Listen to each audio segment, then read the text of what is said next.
Assalamualaikum warahmatullahi wabarakatuh. Hamdan wa syukronillah, salatu wassalaman daimaini ala rasulillah, amma ba'du. Kawan-kawan, hari ini Minggu tanggal 8 Juni saya habis pergi ke perbatasan Desa Muncung dan Kronjo. Seperti yang sempat viral, inilah kondisi sungai di Desa Muncung, perbatasan Muncung dan Desa Kronjo. Seperti inilah, di mana sungai ini tadinya lebarnya 20 meter, ada yang 20 meter lebih. Total panjang sungai hampir mencapai 2 kilo. Nah, namun ketika rakyat bergerak, warga bergerak, kemudian sungai yang tadinya diuruk dibuka kembali oleh pihak PIK. Namun saya masih menganggap ini drama ya.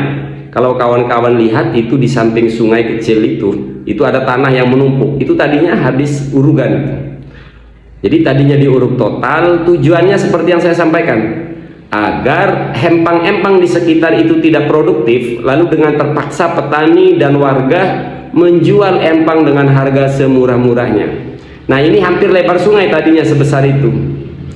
Jadi kemudian diuruk, karena di demo, dibongkar lagi, tapi dibongkarnya hanya beberapa meter. Ini harapan kami kepada pemerintahan pusat, ini tidak hanya tentang warga Muncung, ini juga sudah merongrong bangsa kita. Ini adalah simbol kezalimannya PIK terhadap negara dan terhadap rakyat. Jadi sebenarnya PIK 2 tidak hanya jahat terhadap rakyat, tapi juga terhadap negara. Dan negara, pemerintahan dibuat tidak berkutik seolah-olah menghadapi saudara aguan ini. Ini kalau rakyat yang melakukan ini, warga atau pengusaha kecil, langsung dijeblosin ke penjara ini. Saya bingung apakah masih ada hukum di negeri ini, masih ada keadilan. Nah, itu saya geser nih ya. Tuh. Tadinya lebar itu 20 meter, sekarang hanya beberapa meter. Nah, di bagian ujung video ini saya akan perlihatkan tidak hanya sungai kawan-kawan yang diuruk, tapi juga tanah bengkok. Nah, tanah bengkok ini sudah masuk Desa Kronjo. Di bagian ujung video ini, lihat kawan-kawan yang dirahmati Allah Subhanahu wa Ta'ala, kondisi sungai kami ini, sungai rakyat, sungai warga. Di bagian ujung saya pun akan sertakan liputan saya di Plang ya. Sampai sekarang per hari ini Minggu 8 Juni ini masih ada plang milik pemerintahan Desa Kronjo, tapi sebagian empang tersebut sudah diuruk tanah. Nanti di bagian ujung video ini ya. Ini saya pelan-pelan ngeliputnya ini. Harusnya saya merekam ini sampai ujung sungai, namun kondisi angin besar, kedua sinyal. Jadi bukannya kita tidak ingin menunjukkan sampai ujung, karena memang kondisi signal ya. Kebetulan drone-nya juga tidak terlalu canggih. Nah, ini perbatasan Muncung dan Kronjo. Ujung urugan itu adalah perbatasan ya. Nah, nanti di sini ada sungai nih, perbatasan Desa Kronjo dan Muncung.